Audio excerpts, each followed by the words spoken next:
sitting in an interesting space in my life since, well, I've had a bit of change this year. So I've moved house and packed up the old house during COVID, which is not fun, with a pinched nerve. Oh, thank God those days are a distant memory because that was painful. Thank God for my sister and brother-in-law and my nieces who made that move just a tiny little bit easier at the right times.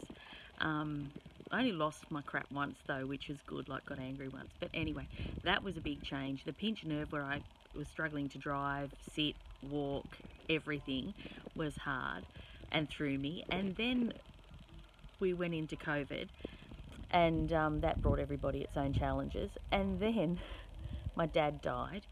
And there's been trauma associated with how he died and all that sort of stuff. And, oh dear, hang on a minute, I've got an itchy nose. And so I've been sitting in a really interesting place. And the last week or so, I felt I don't know when I felt I turned the corner now. It was some point, either in the last week, I think it was the last week. Yeah, it was the last week. I felt like I'd turned a corner and sort of had, yeah, it was. And felt like I had shifted a bit and felt more like on an even keel. And it's an interesting place to sit in because all of that change at the beginning of the year. So in January, I had no idea where my life was going or where the direction it ended up going in. And so sitting there 5 months later, it's 4 months later, whatever, it's an interesting thing to sit back and reflect and go, oh, where have I been? Interestingly, as we all know Tina's beliefs, anyone that knows me well anyway, knows that I firmly believe in signs, and I believe we're pointed in directions that we're meant to go in, and we're given opportunities to learn different things and to become our best selves and to grow and to move and all that sort of stuff. And in the last couple of weeks, I've had a lot of things, like a lot of people around me, and I won't smile during this because this isn't nice. Like I've had my own grief and trauma that's come from that, and dealing with and processing that. And then so many other people I know are in similar situations of grief, either for the loss, losing loved ones to death at different ages, dealing with the healing after the grief of death. Really reevaluating the word healing this week as well. That'll be another video because I'm still formulating that. People whose marriages are breaking up, or close relationships are breaking up, friendships that are breaking up, people losing jobs. There's a lot of grief, and grief makes us reevaluate where we're sitting in our lives. It makes us reevaluate the other relationships that we have in our life, and I think it makes us reevaluate who we are and what our values are. And in the last couple of weeks, like I firmly believe, and I've not always subscribed to these beliefs, I've evolved and I've not always practiced my beliefs. We all grow and we move and we change. I think it is important to grow and move and to change and to own what we may have not done that was the best in the past and how that's impacted others and all that. So I firmly believe in all of that. I now own the impact of stuff as my life moves forward. But I think values are really important, and for me, I really like who I am. Let me sit with that for a minute because that wasn't what I was going to say then. But I do. And I like who I am, and I can say that because I like my values. So I very much believe that we all need to be kind to one another. We need to show compassion. We need to not judge where possible other people. Like we all slip into judgment because it's what we know, it's how we grow up. But to be conscious of that and to then maybe cancel that judgment, because everyone has their own story and we don't know everybody's stories. So it's really important to not sit in judgment, because often when I've sat in judgment and I find out someone's story, I feel like the world's biggest ass, and I am, because I judged someone without knowing, and you can't do that. Can't do it, it's not right. So I believe we need to be kind, we need to be compassionate, we need to try and show empathy, we need to be in service. I believe that happiness comes from service, in different ways. It doesn't always have to be the generic ways of volunteering and stuff like that. There are other ways we serve, but we all need to be in service. We can't just live in our own existence and not serve, because that's selfish and it doesn't achieve anything and it doesn't develop the world. I also believe in respect towards one another. And I believe that in our personal relationships is where our values show up most significantly. This week, the word feminist has been thrown around. And I am a feminist. Proud feminist, because I'm a proud human being, and that's a sin. But I'm a proud feminist because what that means to me is that I believe that we're all humans and we're all equal. I also believe species and environment are equal as well to us, and that anyone that thinks they're superior, wait till the alien apocalypse comes and we'll know we're not superior at all. And some of us will be returning home at that point. Amen, thank God. Please don't let that illegitimize anything else that comes out of my mouth.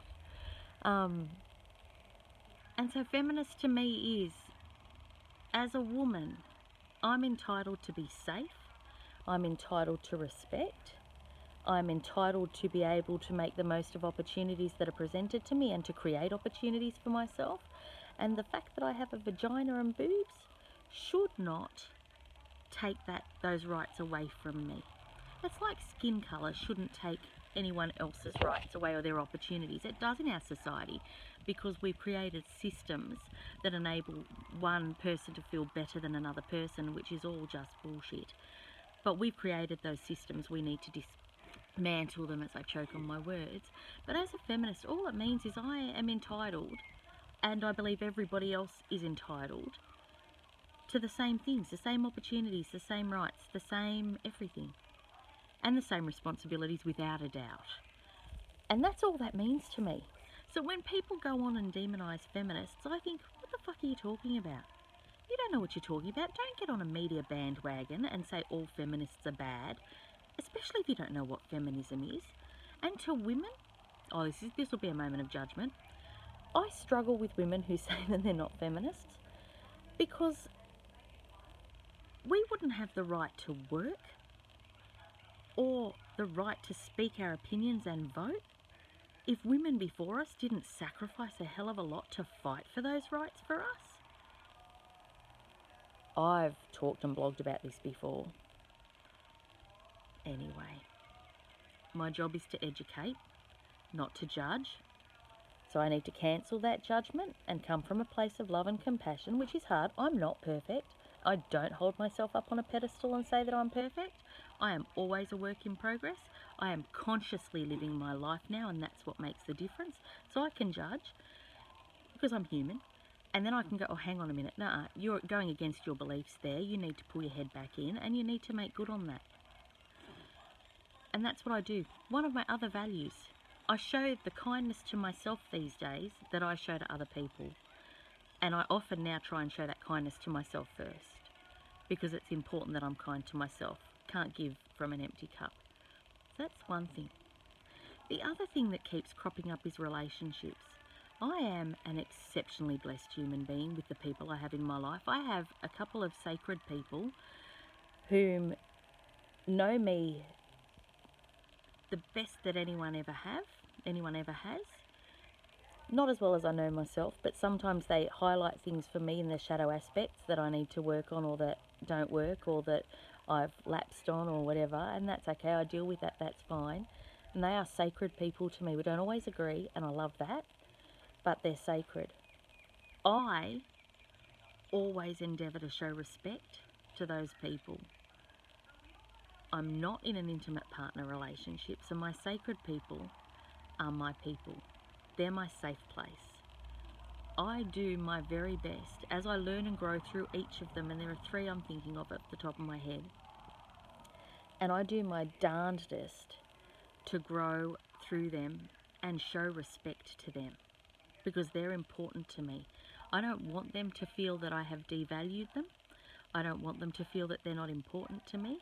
I don't want them to feel pressured by me, and I'm sure sometimes they do, because we're humans, we're all learning and growing together. But when I say that I love them, I love them. They are my soul people. I would never consciously do something to hurt any of them.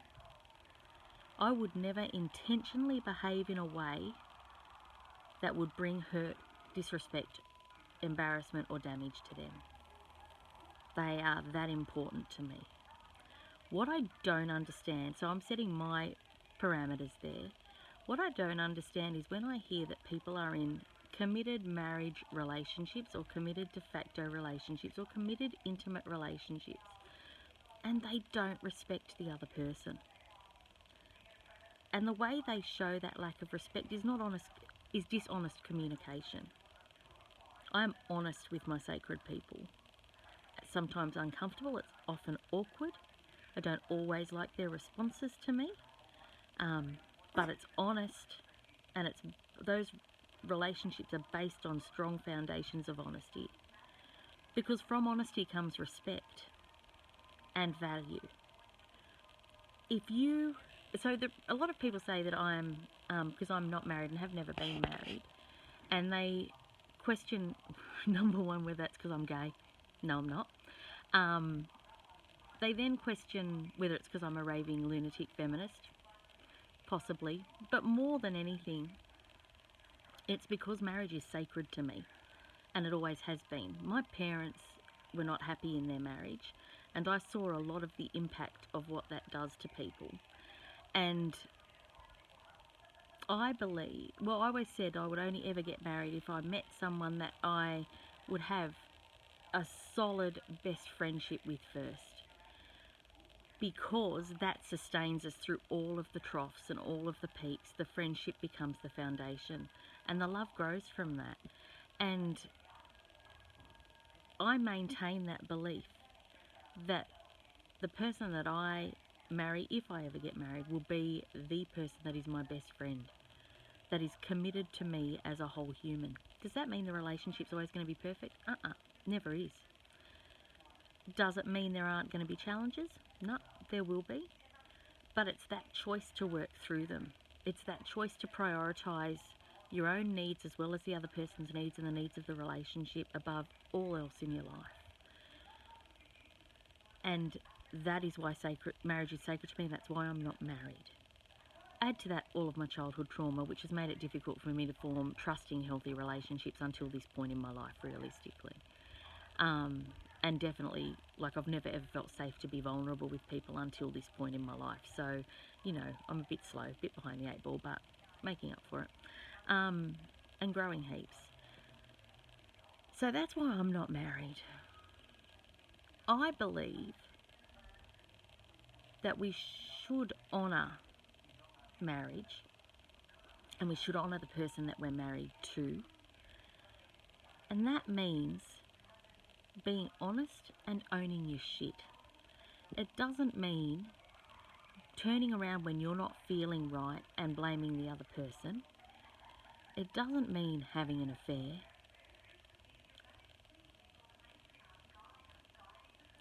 If you're done in a relationship, be done and express that to the person you're in a relationship with. And don't give away a relationship. It's so hard to find someone that is willing to be with you and work things through with you and spend a lot of time with you. It's not easy spending a lot of time with other people or another person, dealing with their garbage as well as your own. It's not easy. So don't throw that away. Marriage isn't meant to be easy. It's also not meant to be a nightmare. And sometimes relationships are done. If there's abuse, a relationship's done because that's not respectful. There's no way that should continue. But to have an affair or to behave in a way that brings disrepute to your relationship with the other person, that's disrespectful. And you've got to own that. I believe that people can come back from affairs in a marriage. Truly believe that. But I think it requires a great deal of honesty and commitment to what went wrong. And that could be an individual or a relationship thing, and that's got to be worked through, and it's got to be worked through solidly, and you've got to rebuild that trust. It's hard, but I believe it can be done. I think to use an affair as an excuse to break up a marriage is not good. And I think to put yourself into the position where you could find yourself in an affair is also not good. I was talking to one of my friends this morning. We were discussing relationships, and she's in a good marriage. It's not to say it's always perfect. It's not. They have issues like everybody else. It's two human beings coming together and bringing all of their baggage together. But we were talking about what would and would not be acceptable from their partner, and I agreed with her. So whilst I'm a feminist and I'm very modern, and so not modern, I have very traditional family values and very traditional gender values in terms of relationships. That's just who I am. I'm old. That's how I was raised, and they're the things that are important to me, and I don't apologise for that. I believe that there are certain things a male needs to do in a relationship, and there are certain things a female needs to do in a relationship, and that's not to say the other person can't do them. It's just to say that that's what I believe, and that's okay. Anyway, it's interesting. So these values that I have, I hold dear, and they form the foundation for every decision I make in my life and for the people I include in my life. So a lot of my closest people have the same values as me, and I think that's important. I don't know. It's an interesting place. So my business is going to be relaunched. I've applied to go to uni to study. I've continued to keep my boundaries quite close to me at the moment because I'm healing, and I present brilliantly and I'm good, but I'm still tired. I'm still not sleeping brilliantly. I'm much better because I don't look as tired. Having said that, I've got this lovely little infection on my eye on the right side, so that's the masculine side. What is it that I'm not wanting to see or acknowledge? Because it hurts like a mofo today. Yeah, anyway, it's work. The answers will come. The answers will come when it's time for me to sit down and do that work. The answers will come. I just think values are important. It's important for us to know what they are, and then it's important for us to live them and not make excuses when we don't. Like, I fuck up. I'm human. I've made some atrocious decisions in the last 4 weeks in the way I deal with people around me. Absolutely. And I hang my head going, oh, Tina, and shake it and go, I'm so embarrassed by those. But you know what? I'm human. And it's been a hard year. And I own the damage that I do, and I own the consequences of that, and I either make good or have to process and accept and move forward from it. That's just the way it is, but I stand true in that in every aspect of my life. Anyway, it's enough for me. This is a long one. Apologise for that. But I did wash my hair today, and I need to buy a hairdryer because number one, it's saturated at the back, but also number two, I can't just let my fringe dry naturally. It looks really fluffy, and I need to do the, the thing, anyway, rambling. Got to go and get ready for work. Have a great afternoon.